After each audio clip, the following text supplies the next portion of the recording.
Hey, Jimmy. Hey, Benjamin, how you doing there, buddy? I'm doing pretty good. You know why? Tell me. Well, we've got our Land of Eden campaign going today. Couldn't even Only a get through that few bit. hours left. Yeah, I think we're down to 6 hours. Yeah, 6 Six. hours. This Six is the hours left. last 6 hours. It ends at 6 p.m. PT Pacific. specific. And Specific. man, we're almost hitting 2:30. That happened quick. We kind of blew through the 220s today, We blew through the which is awesome. 220s. 230 unlocks another meeple for the box set. So plunge away, guys. Yeah, we just take a look here. We unlocked all of these, so we'll go through that in a little bit. And we just unlocked an adventure by Kiana Shaw, which is going to be great. Yep, super And excited. 230 is the Loyal Chum Meeple, which might be my favorite. It's a tough choice. It's a tough choice. I'm a fan of the Rascal, so I'm a little nervous. Yeah, Rascal, maybe there's a chance. Who knows? With everybody's help, we can get there for sure. Luke Gearing is the next one after the Loyal Chum Meeple, and we just got a look at his adventure, and it's pretty awesome. It is really awesome. It is dungeon crawly in all the best ways. He is known for his grim style, which we kind of brought down a little bit to Land of Eden.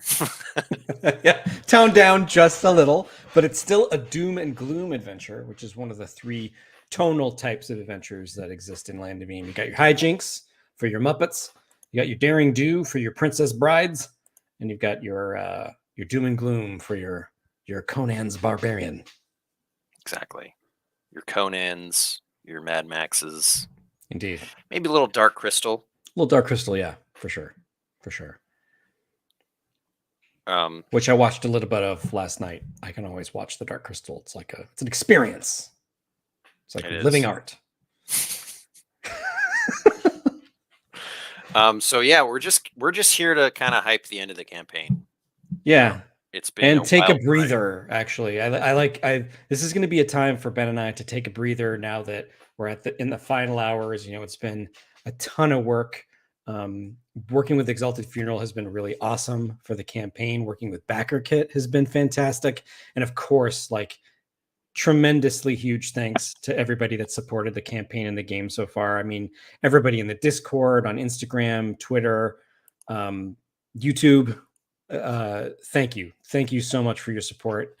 It's kind of amazing to see how many people are really behind Land of Eden and excited to play the game. I agree. Yeah. We both can't gush. We gush to each other. Oh, thank you. Welcome, Sauce Guru. Thank you.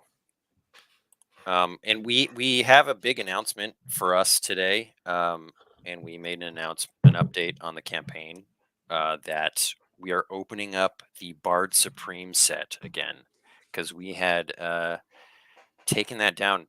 And the Bard Supreme set, as James is showing, includes all 3 Rickety Stitch books and Dungeoneer Adventures, which is both of those things are like where Land of Eden started. So it'll give you a good idea of the tone and everything that you're getting into. Yeah, and Rickety Stitch it's a 3-book graphic novel series about a skeleton bard who goes on an epic quest to find out who he was when he was alive. He's got amnesia. And full color, beautiful art by Ben. And Dungeoneer Adventures is a middle grade chapter book, so it's perfect for all the junior Dungeoneers at home. It's ages 8 to 12, and it's really it's a great fun summer read. It's highly illustrated, and we've heard this time and time again. It's an excellent way to break into the RPG world, but it's also a wonderful book for reluctant readers because it's a lot of fun. Yeah, Dungeoneer Adventures is definitely for middle graders, but older people can enjoy it. Rickety Stitch is more YA, and we definitely have a lot of adult readers of Rickety Stitch. Yep. Say that's primarily the audience. I mean, yeah, I think I'm just saying it's like an all ages spectrum there. Yeah, I can't. I wish I could show you a little bit. That's I mean, you can that's the worst put it example. closer. Yeah. Hold on, guys. And then Dungeoneer Adventures. I mean, we wrote it, so we like it. It's definitely got our sense of humor in it, but it is for a younger audience. So yeah, we're excited. There was like a stock issue, and we got all the logistics sorted out, so that's good. Yeah. And we're able to open up the tier again. Yeah. So if you're a super fan of Land of Eam, this Bard Supreme tier is just a ton of books. A ton of books. It's a great way to just explore everything. Indeed. So, I mean, let's just go over like all of the stuff that we've unlocked. Yeah. Because it's a lot. Yeah, and we've been getting questions about what's unlocked so far from people that pledged early on but didn't haven't been keeping too much track of the project. So, from the top, Mr. Costa, my dear brother Benjamin. Yeah, from the top, we unlocked a big book of random encounters PDF, and that is 1,500 random encounters, 250 per each of the 6 regions in the Mucklins. And so And that these means there are 100 perilous encounter, no, 100 discoveries, 100 dangerous encounters, and 50 perilous encounters. per 6 regions. Yeah.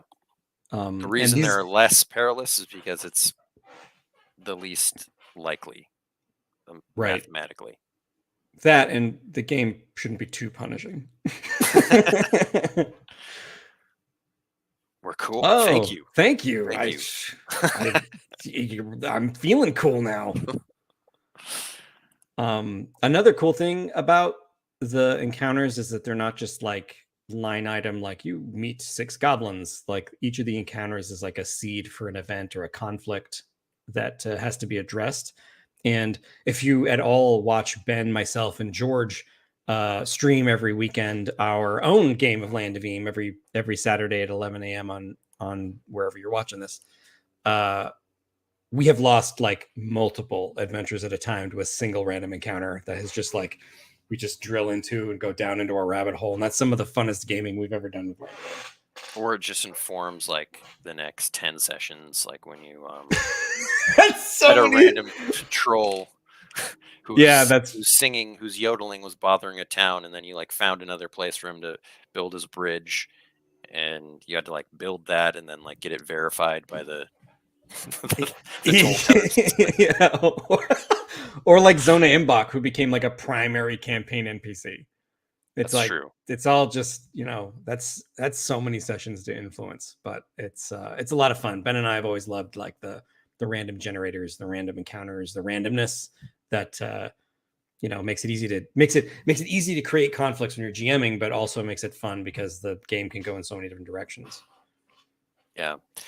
And to go along with that, we unlocked online random generators that will appear on landoveam.com and really help you play the game. Hey, Christoph. Awesome. Hey, welcome. Christoph is actually supported us on Patreon recently, so thank you so much for that. Thank you so much. Yeah, the random generators. Our pal Elliot is going to be coding everything, and he's a genius. He's a genius. His entire life has pretty much led to this moment where he's self-important much. Elliot. No, I mean your entire life has led you to this moment. You will make random generators for the Land of Eam. What I really mean by that is like it's something he's wanted to do exactly for a long time. Yeah, Elliot is really passionate about this project, and which is super exciting.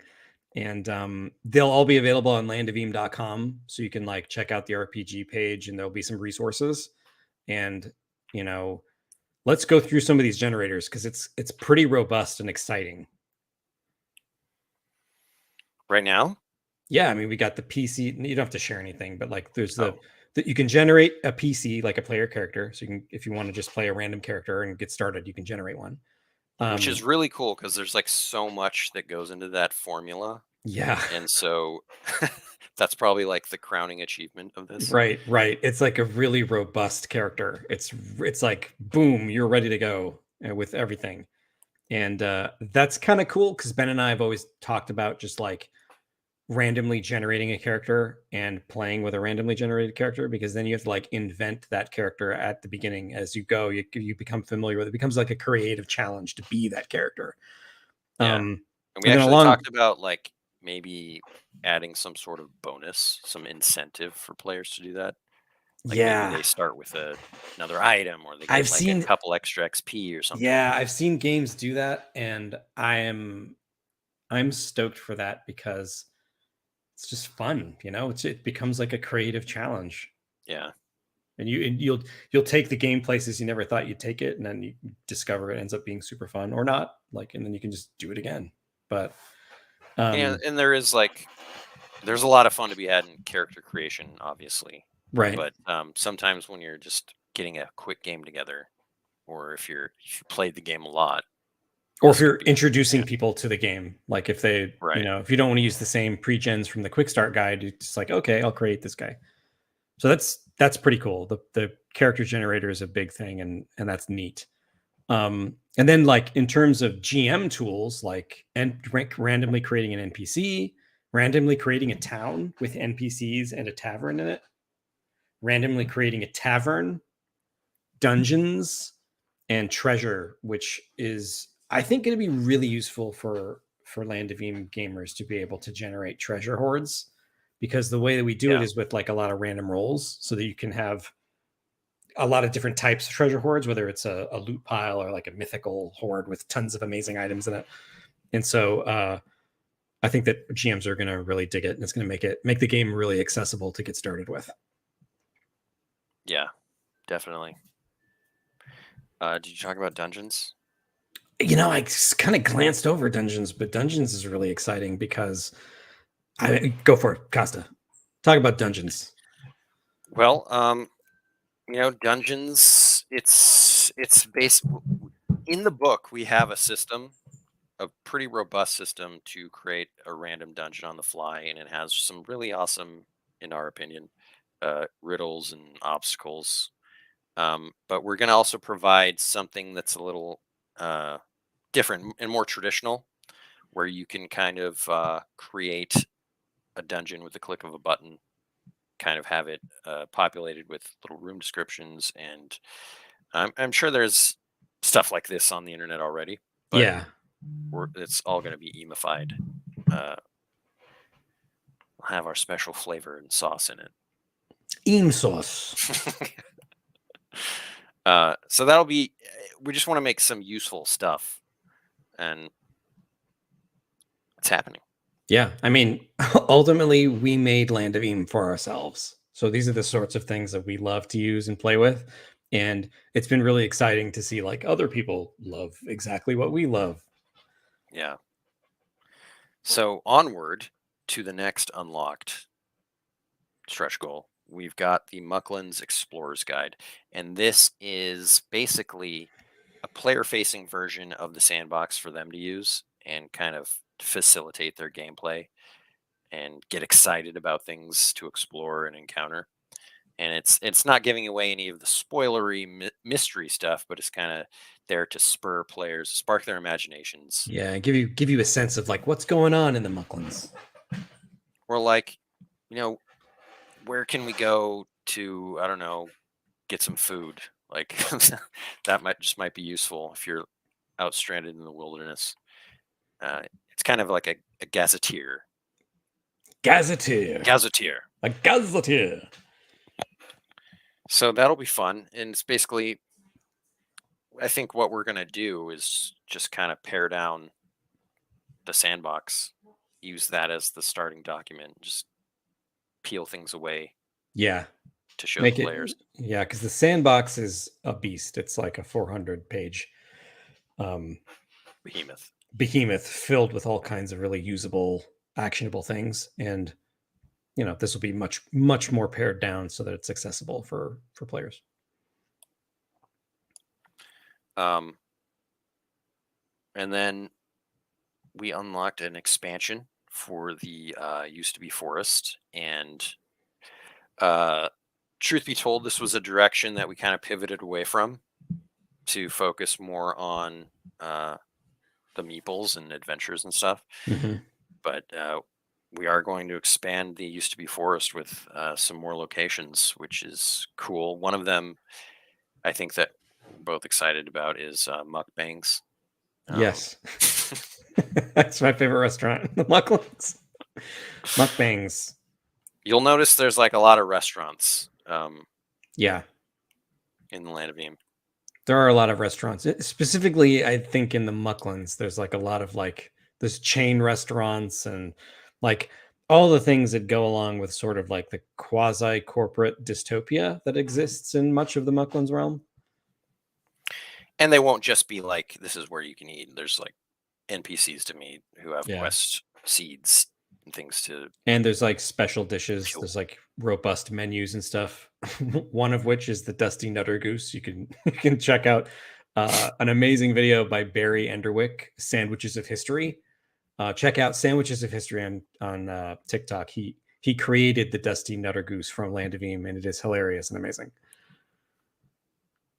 Do we have that link? I can get it. Right. On Instagram. I've got it.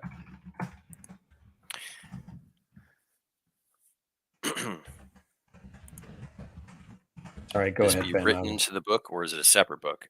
It's written into the book. We're just making the sandbox a little bigger, which is cool. So Mukbangs is run by an orch. Orches are, pig-faced goblins, kind of our take on orcs.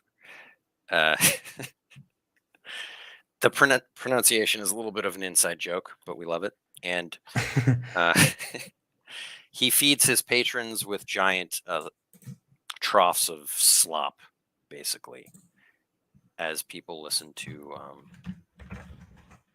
metal music, or the closest thing to metal music in the land of Eam. Goblin Core. Next up, we unlocked the Bard Meeple. This was the first Meeple, and this is obviously Rickety Stitch and the Gelatinous Goo.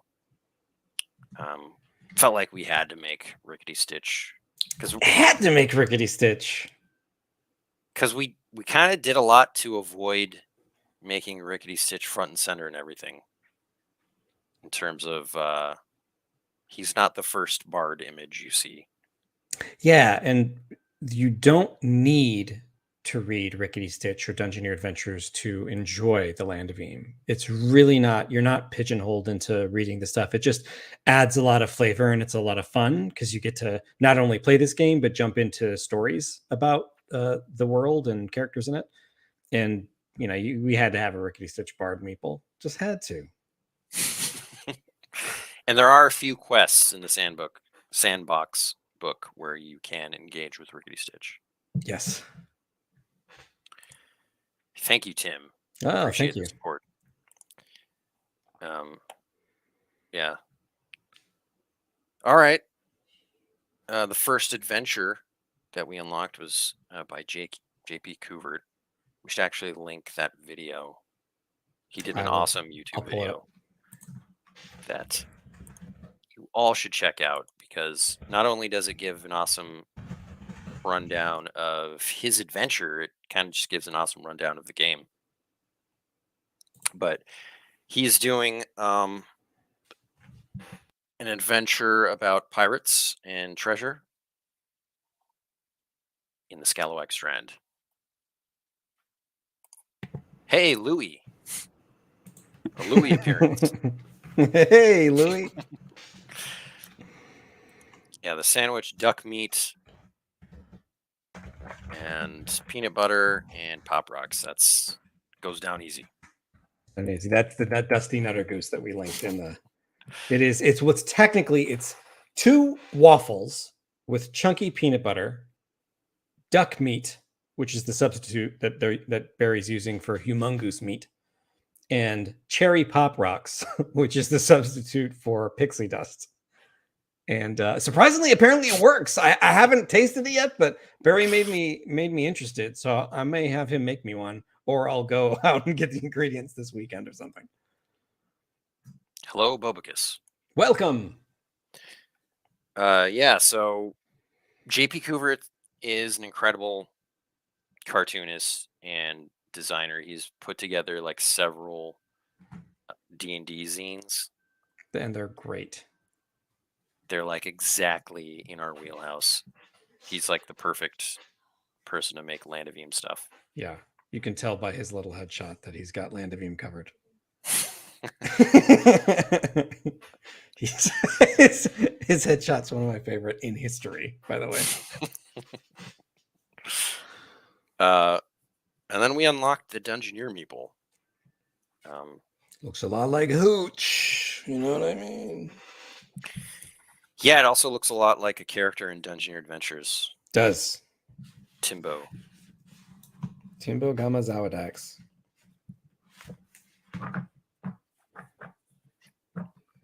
Here's that guy. Oh, found it faster than I did. There he is, Timbo, the mushroom.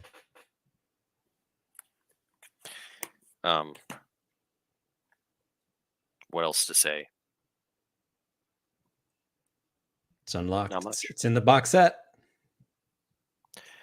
Then we got an adventure by Ray Najati, who is going to do a really cozy adventure, which we're excited about. Yes. She made a game called Cozy Town, which is basically just like existing in this fun, happy, cozy town. And we kind of wanted to capture that vibe and include some gnomes, because the gnomes in the Land of Eam are, well, on one side they're happy little gnomes who have endless hospitality and just love for nature and the world. On the flip side, they're kind of like Gandalf and wield incredible wizardly power.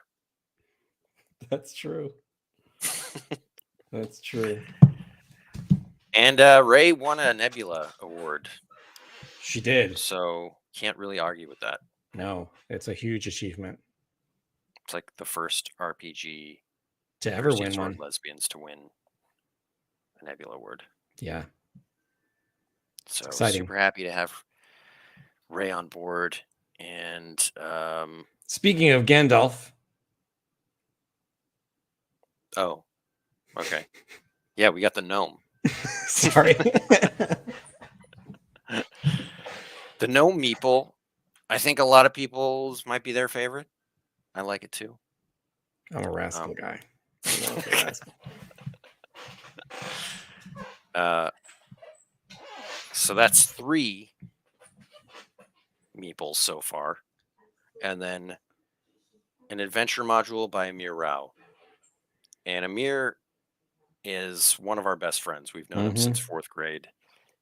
And if you don't know who he is, you've probably played one of his video games. Yes.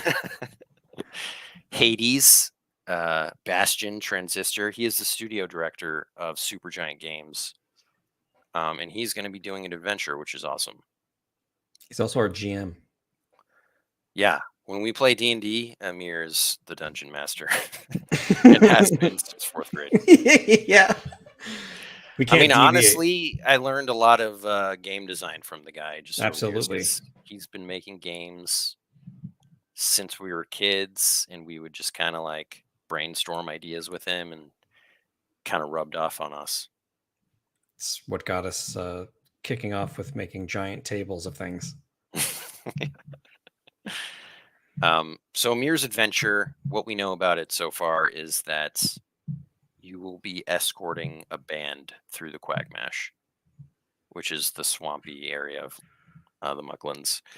And so it's going to be a harrowing experience as you basically play as the roadies. It's like a roadies road trip adventure. Yeah, Hades is an amazing game. It is. And it was like just blew up. Super popular. Fantastic game. Check it out if you haven't. It's beautiful.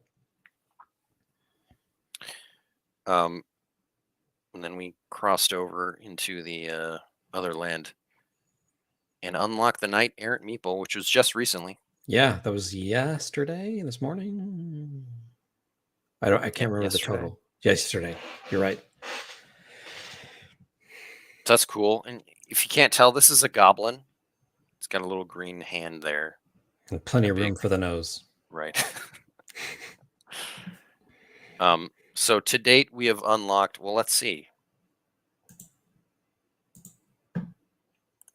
Gosh, I think we just unlocked. Yeah. We should, there it is. We just unlocked. Just unlocked the Loyal Chum. Yep, the Loyal Chum. Ben is happy because the Loyal Chum.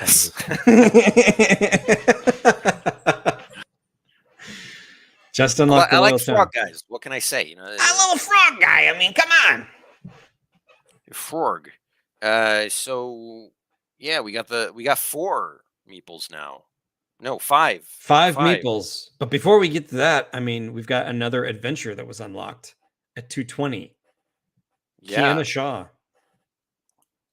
Kiana has done a lot of writing for various games. Candlekeep Mysteries, which is D&D. She's done Jiangxi,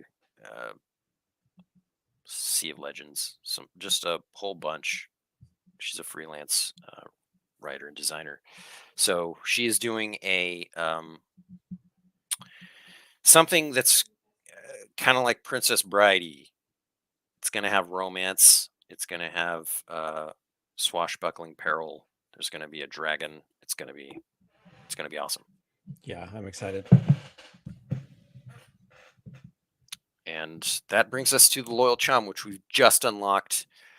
Is there any chance we can unlock this module by Luke Gehring? I think so. Of course we can. Awesome. I am glad. I am made glad by your statement. You know, if you haven't yet, go download the Quick Start Guide. Yeah, it's free. You can download it directly from the pledge page, or I guess the landing page for the campaign, which we'll link. I will link it right now.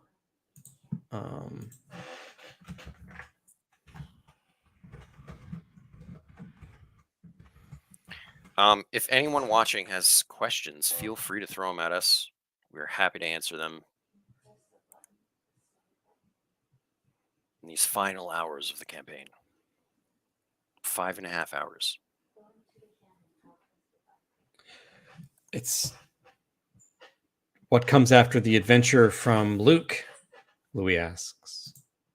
I'm glad you asked, Louis. After that, there we have the Rascal, James's favorite. Yes. It's a little boggart.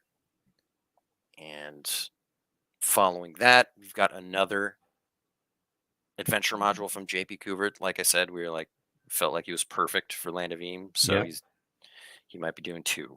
He's also really enthusiastic and gave us lots of different ideas, and we're like, gosh, we like a bunch of these. Let's maybe do more than one. Yeah. Then after that, we've got custom dice. We're calling the gelatinous goo dice that have little skulls inside of transparent blue dice. Just kind of, reflect gooey. A little bit of gooey. Gelatinous goo.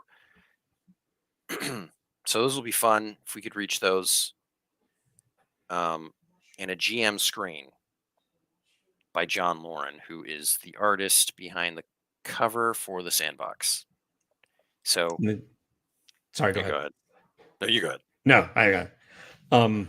What John is going to do is he's going to greatly expand the cover art so that it will incorporate the heroes on the Mucklins cover, and then add 2 additional panels, which is going to be beautiful. We really hope we can make it to that stretch goal, because it'll be a beautiful piece and really usable too. It'll have like a lot of quick access rules, so that when you're GMing between the screen, the random generators, the PDFs with all the additional adventures and random encounters, There's going to be a lot of resources to just really dig deep into the Land of Eam if you're a big fan. Which I am. I'm a big fan. Me too. I guess we should talk about like our plans, because we're launching this game, but James and I, as big fans of this world, because we write stories, so many stories in it, like we have plans for more, to go beyond the Mucklins and expand the game. And I was going to add to that, like for anybody that's primarily a fan of the Rickety Stitch series or Dungeoneer Adventure, you already know that there are more lands and more locations and places to have adventures in.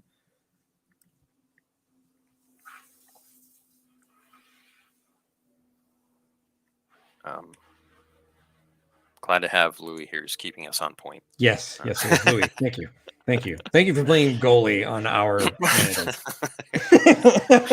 So this is the image that John Lorne has done, and what we think it's going to be is kind of focusing in on these characters and expanding outwards, so you get a whole sense of like all the stuff that's going on, like James said.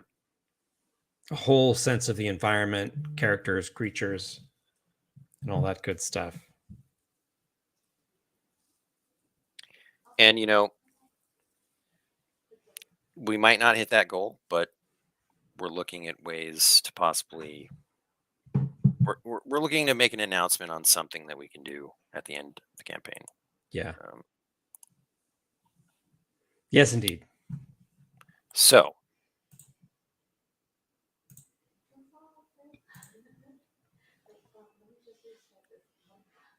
so much things. Let's just watch the numbers. Oh my gosh. It's like watching paint dry. Which I'm sure there's YouTube videos of.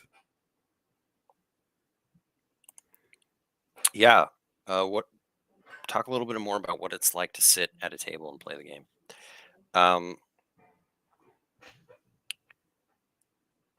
I'd say like top level, it's very collaborative because of the way the classes and the powers and the abilities are set up and the way the game rewards creativity.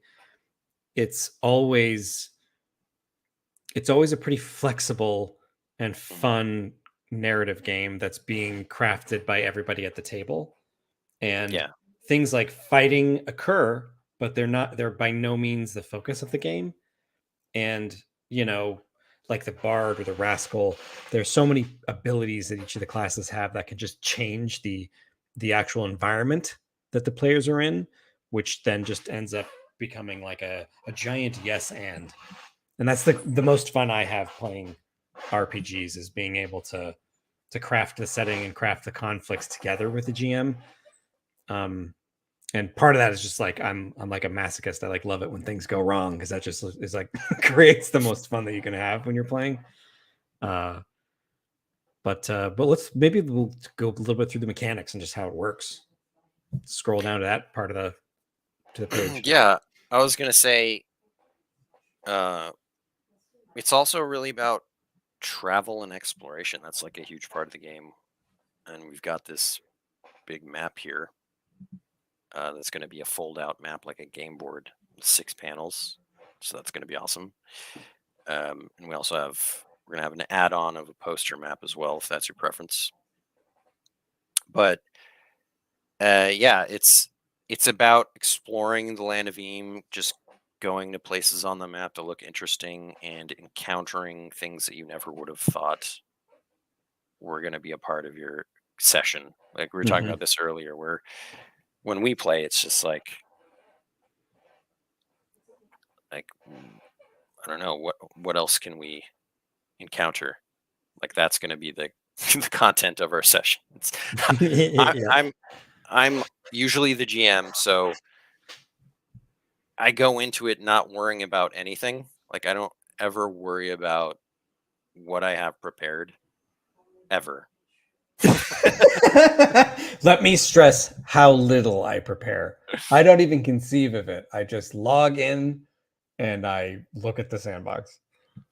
And part of that is probably because, I'm co-writing it with James, but um, I think that it really does facilitate not having to do that type of thing.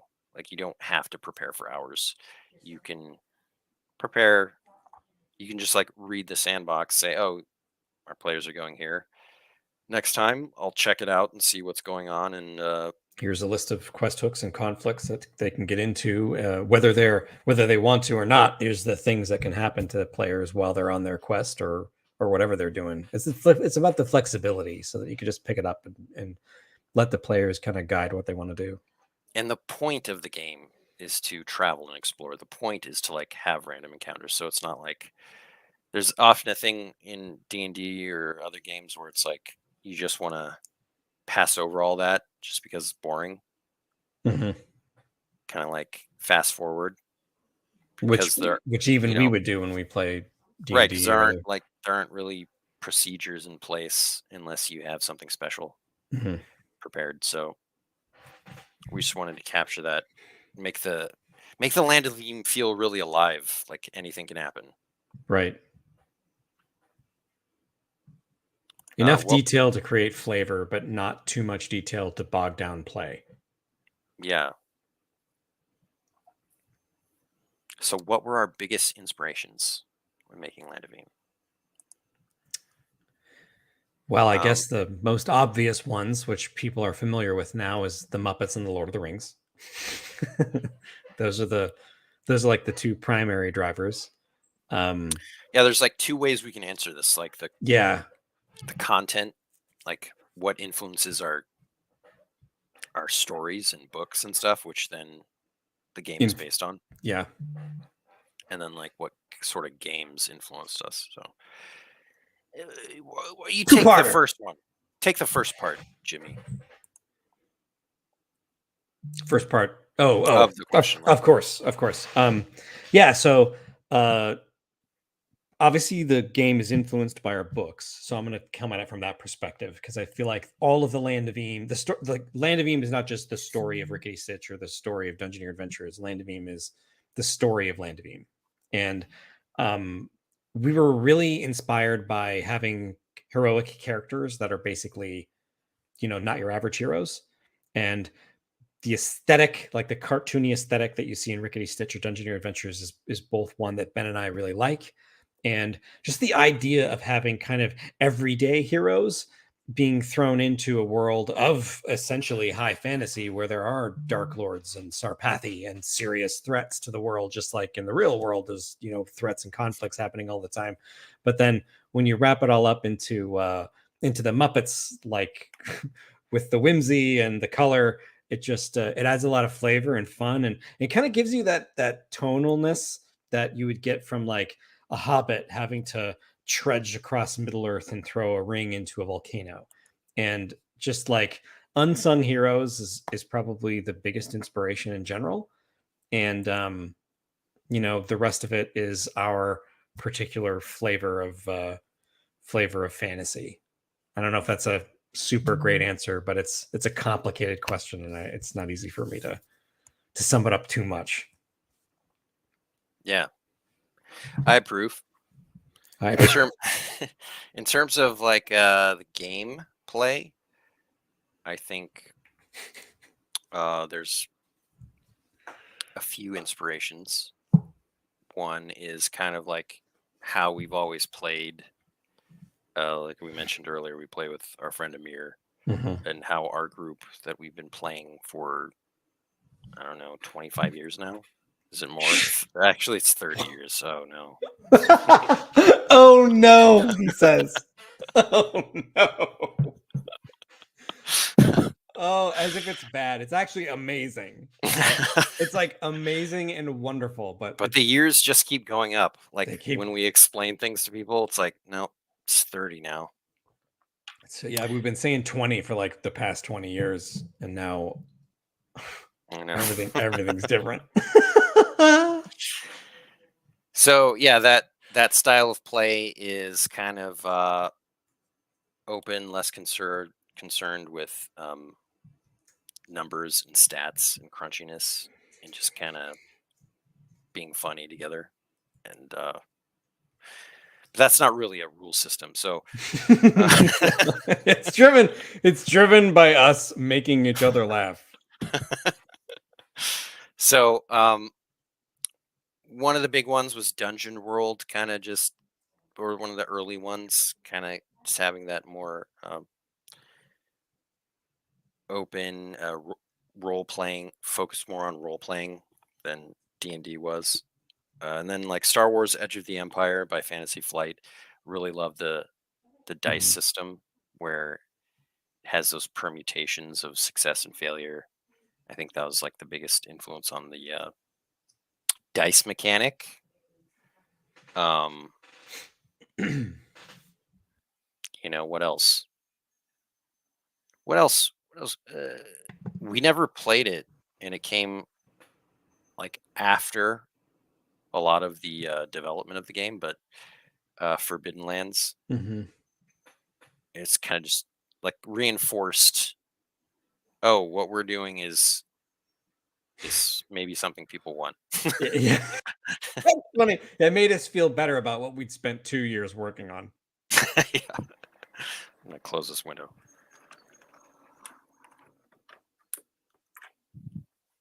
Window closing Uh, complete. You've successfully made your check. yeah, I rolled a 9. It wasn't a 12. It was you got it done, but it wasn't spectacular. Actually, it was a 6 because I forgot what I was talking about. That's the twist. Oh yeah. Look at that. We can't even escape Landy on our daily lives. um, Yeah. That's what yeah, I'd I say. mean, the sandbox. Our thinking going into it. I don't know what our influences were, but our thinking into it is like, let us put out a game that is so large that like it can't be ignored. And yet still so accessible that we ourselves, this is like how we would want to use it if we were running games. I mean, that Yeah. ultimately it comes down to that. We wanted to make a sandbox that we would find useful, and that boiled down to a few things like give me the location, give me what's going on at the location, the characters at the location and their internal conflicts, some quest hooks, just enough to spark the imagination and not necessarily drive people into a really linear adventure or linear campaign adventure, because those can be great, but at the same time it's like not how Ben and I play. Those can be great for like one shots and stuff, but Right. when you're doing like a long campaign, you want it to just go where it goes. Not it's easier for everyone. Like it's easier for the GM because they don't have to plan like hours. I see people like on YouTube talking about how they plan for hours and hours. That would not make me want to play. It's like Yeah, another job. it's and planning can be really fun, but one thing that may not be fun is like if you want a pickup game or like a game like that you don't have time to plan for. That's where Land of Eam I think is really shines, because you can spend time planning a big campaign. That's totally fine. But when you're in between like big events, or if you don't want to plan every single adventure for Mhm. that long, then a tool like this can be really helpful. And because this there definitely will be times where you plan out a campaign. Like you'll plan out like, oh, I want these big adventures, or these specific one shots are going to tie together this way. But then, oh gosh, I don't have time to prep this week. What am I going to do? Like that's where Land of Eam really comes into play. Yeah, and I want to say we're just speaking in generalities and our own preferences. So you could also just take the sandbox and mine it for like inspiration and details and like play an entirely different game. And we would be cool if that brings your table happiness. Indeed. No, I mean you're right. You do you. Land of You Eam. do you. Land of Eam. Make it your way. Wow. The tagline would be something like that, I imagine. You know what I mean? I do. Let's see, I what else do.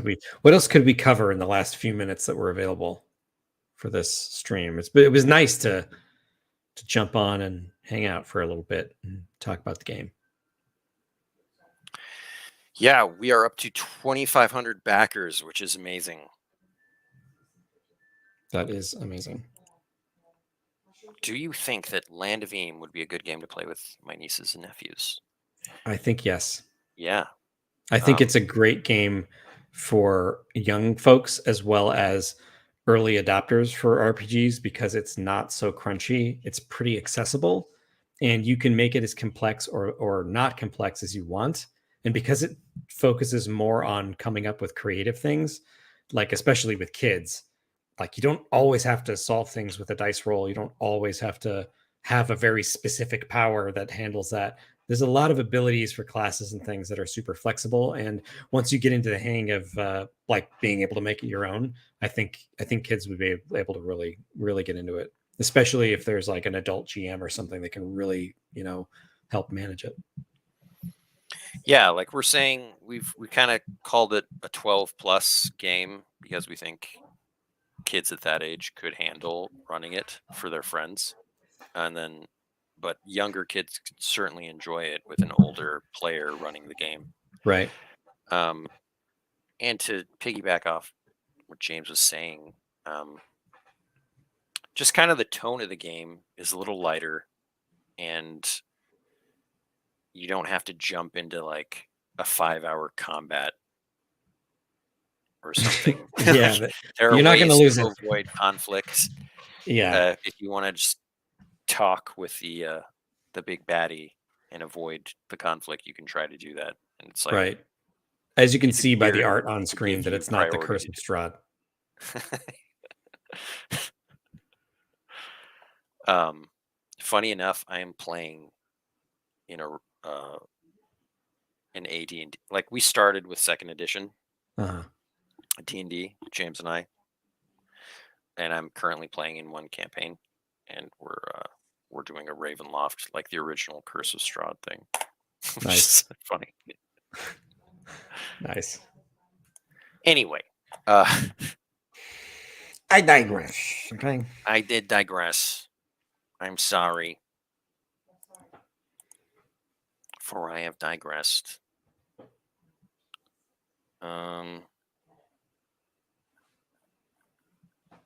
Let's check out some other stuff. Could talk about the species of the folk that you can play in the classes. That's true. We've got 16 of them. There's 16 folk that you can play as in the Land of Eam, and as you can see, that's lots of diversity, color, character. It can be a gelatinous goo. Yeah, that was really important to us, that you could be a gelatinous goo. It could be a mushroom. You can be a skeleton. Yes. Even though skeletons within our lore are super rare, we can't make a Land of Eam game, which is like based on Rickety Stitch, to not have. Yeah. That was a decision made very early on. This game can't exist without the opportunity to be a skeleton. And one of my favorites is Shrim. I've always loved the Shrim, these little shrew guys. What I love is that humans are rare, because anybody who knows me, I'm rarely ever human. If I have a chance to be a blob of goo, I'm going to take that over being a human. I'm going to take that chance. Okay. Louis asks, what does character progression look like in the game? That's a good question. There are levels. There are 10 levels, and you gain XP, but not by slaying monsters or anything. You gain XP and by there's probably like 10 or 12 things that trigger XP, and it's primarily by exploring, by like exploring new places, traveling across the map, accomplishing goals, accomplishing objectives and quests. fulfilling your character trait, or your character flaws, or your character ideals, which are part of your backstory creation when you create a Land of Eam character. And maybe I'll talk a little bit about the relationship stuff, just because I think it's really cool. But at the beginning, when you create a character, when you go through the full character creation to create your character, there's a section for your backstory and your relationships, and these are what connect you with the other characters in your group. And it's meant to be that you have relationships with them right out of the gate. You develop these relationships with the other characters immediately in your session zero. It's not like you meet at a tavern like strangers. It's meant to be everybody is pals. You're friends, and you're on the road together, and you're doing these things. And part of that, of your backstory, also includes a rival or an ally that a GM can use to throw in some personal conflict into the adventures. And then your ideal and your flaw, well, these are your like positive and negative traits that can get you into trouble, or get you out of trouble, depending on how it's structured. And you get rewarded for pursuing those things instead of getting into fisticuffs with a monster. Although there are a few ideals where like destroying something. That's true. Why is that an ideal, or is that a flaw? Like destroy something indiscriminately. That might be a flaw. Yeah. I would think so.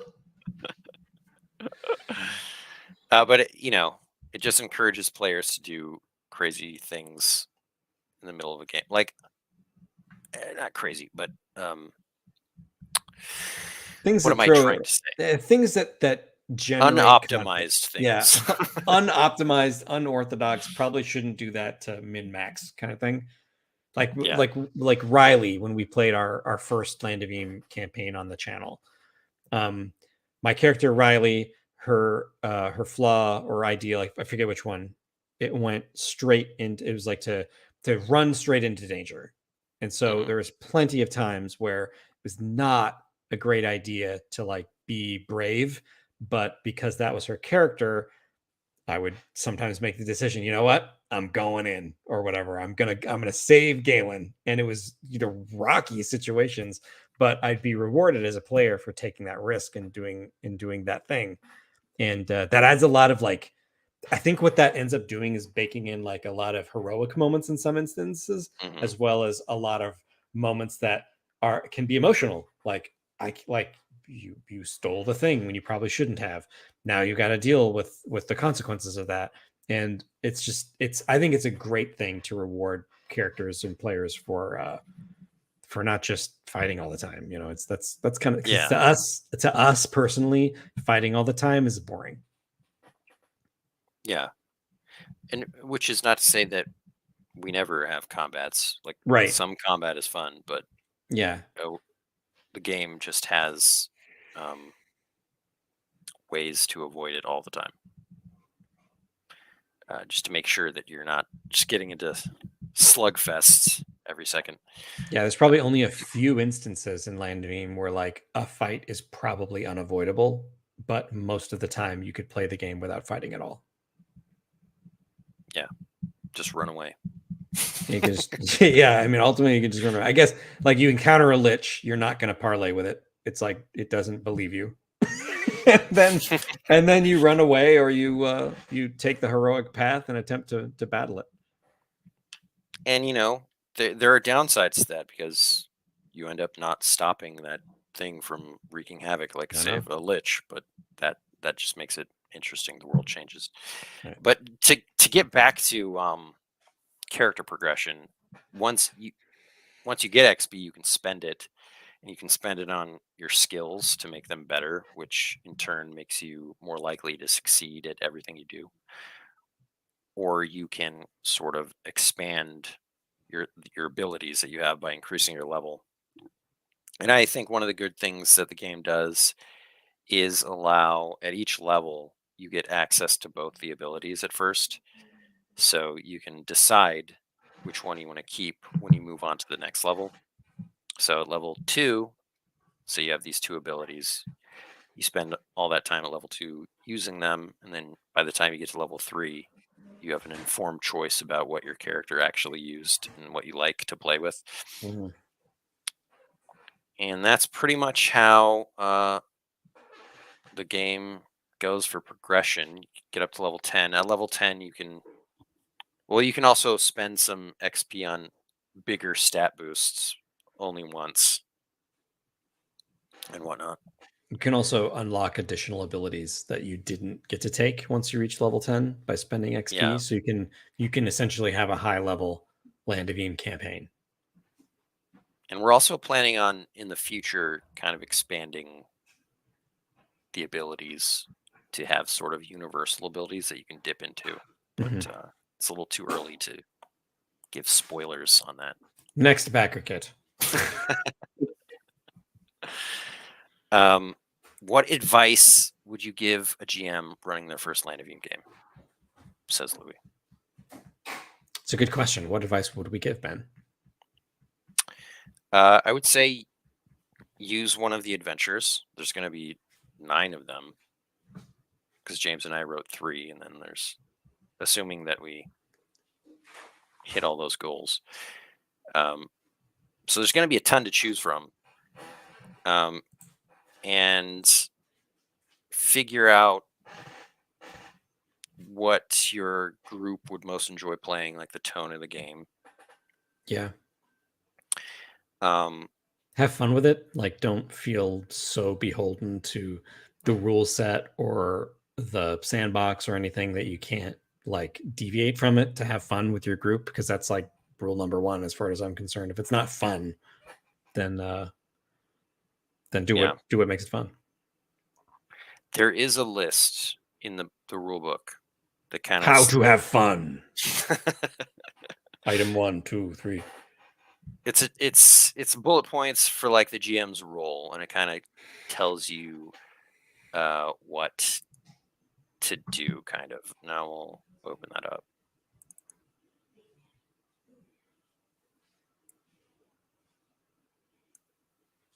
So it's basically like your job is to make the Land of Eam feel alive and real and weird. No pressure. No pressure, no. But what you're striving to do. No, yeah, I'm sorry. I'm making it hard for you. I shouldn't have. Sure, you make the Land of Eam come alive. No, it's just like points that will help you have a fun game. Yeah. Right. Just like make every NPC seem like a person, even if they're beasts and creatures. Use the random tables to help you generate ideas and things in the setting. And there are a ton of random tables in the book to help you do that. Those are probably the 2 that will help you from that list. And then, make your players, give them options, give them tough choices, make them weigh their options and like put them into peril. Even if they don't fight, they might run and have a cool story to tell from that encounter.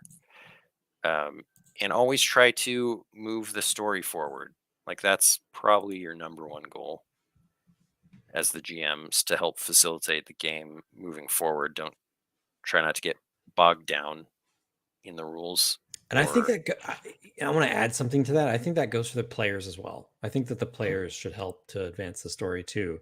They should come up with things and help make NPCs or creatures people just by how they interact with them, because that kind of collaboration is what makes Land of Eam super fun.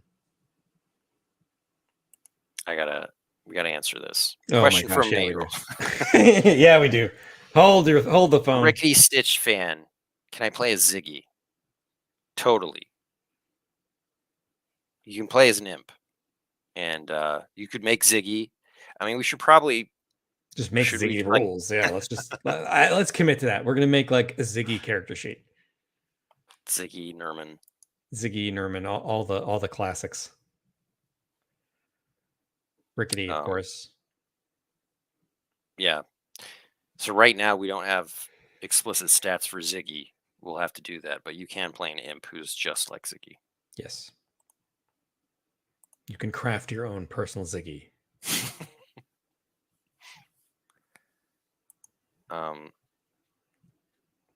Yeah, what else can a GM do? Like if you have the sandbox, you're gonna have a lot of tools. You will have tons of story and NPCs and rumors to fall back on. Yeah, you'll be equipped. Ben doesn't prep ever. And we've been streaming for years. Or for like for not years, but like well over a year now, right? Yeah, I think it's almost 2 years. Almost 2 years. So we've been streaming our games almost 2 years. We haven't come close. Haven't even scratched the surface of the sandbox. How hard is it to adapt Land of Eam for kids under 12? I think it's really easy.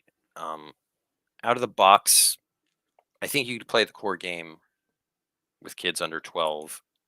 Maybe not engaging with some of the more complicated rules, but like you can easily. There are a lot. It's like, what am I saying? It's sort of modular. Like you don't have to engage with all the crafting stuff if that's not interesting for a kid.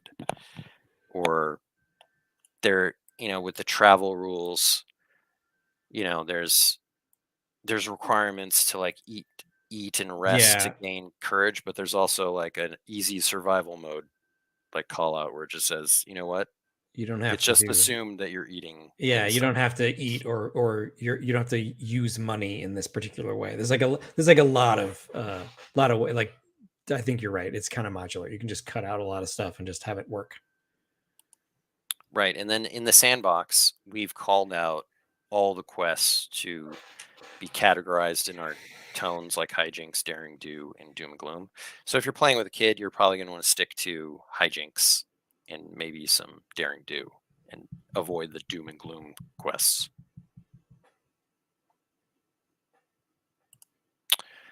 BC asks if all of the stretch goals are not met, will they possibly be available as add-ons later, specifically the Rascal Meeple dice or DM screen? Well, I appreciate the call out for the Rascal Meeple because that's my favorite one. And I guess what we can say is we're working on it. We want to make that happen if possible. Yeah, so I think we're gonna make an announcement later on if we can do that. Yeah, we're But we're working we on do that. want to give as much as possible. Yes. Um, what else can we talk about here? Goodness I mean, it's been an gracious. hour. Yeah, I mean, ask We, questions while you got us. We were planning on streaming for about an hour, then getting back to the grindstone. But it yeah, is also super fun to chat with you guys. we're at 2:31. Wow. Nice. It's 1:05. There are 5 hours left. 5 hours left. It's getting down to It's the down to the wire. wire. It's down to the wire. Anybody out there, share with your friends. Share with your friends.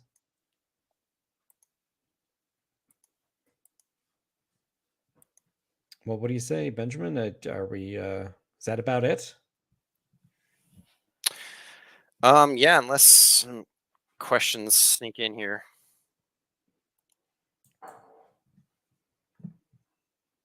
We'll just sit in silence waiting for questions. No.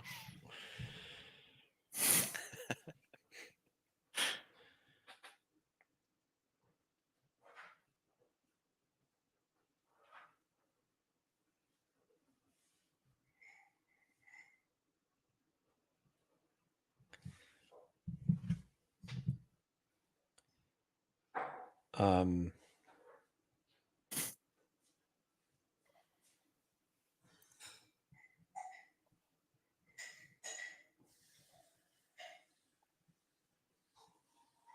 Yeah, it's good stuff right here.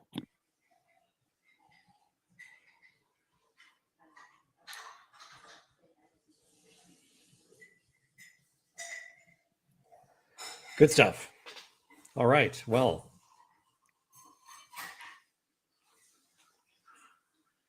All right. Thank you everyone for joining us during the stream and also just for backing or even just sharing and Yeah. Make sure to join our Discord if you want. Get a lot of people there who are into the game. Maybe you can find a game. And Yes, indeed. Always people looking for games on Discord. Yeah, let's just make this as awesome as it can be at the end. Yes. So we're just going to be sharing on all of our social media channels, I guess. Yep, we sent out emails. If you're looking for more updates, like go to landofbeam.com. Also have links to our social as well as our Discord.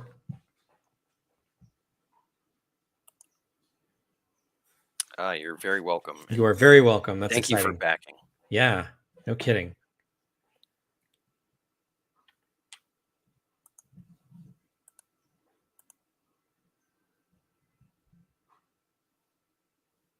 Cool. All right, guys. Well, we will catch you later. We'll be around. If you have questions, hit up the Discord, ask questions in the community tab on the backer kit. And again, thanks everybody for all the support that you've given us. If you've already pledged, if you haven't and you're on the fence, now's the time to make an impact. And if you want to share it with your friends or share it with your communities, please do. There's 5 hours left, and we want to see what we can unlock. Also, we mentioned this at the beginning of the stream, but we just made the Bard Supreme set available again. It was sold out for a while, got more stock, everything's sorted there. So we've made that available again. And that gives you all 3 Rickety Stitch books and Dungeoneer Adventures. It's the highest tier. So all that for 170, which is that's a great deal. It is a great deal. It's a great deal. All right, cool. All right. We will probably we're going to be streaming again on Saturday. Yep. We'll go over the campaign again and play some game. Yes, we'll definitely play, and we can answer as many questions as we can too. So definitely tune in, and we'll see you there. All right. Bye-bye now. Bye-bye.